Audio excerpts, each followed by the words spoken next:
Samantala, idol, sa ibang balita, nilinaw po ng Barangay Council ng Songkil, Santa Barbara na wala itong natanggap na food packs mula po sa Municipal Social Welfare and Development or MSWD at lokal na pamahalaan sa isinagawang pamamahagi noong nakaraang linggo.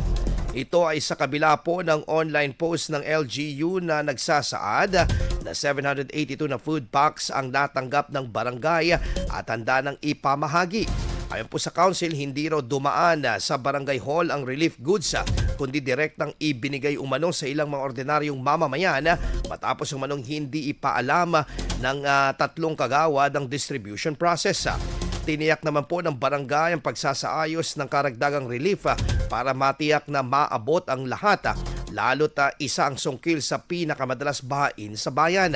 Sa kasalukuyan, patuloy ang relief operation sa Santa Barbara at isa sa mga bayan sa Pangasinan na nasa ilalim ng state of calamity kasama augmentation support mula sa pamahalaang panlalawigan. IFM News. IFM News. IFM News.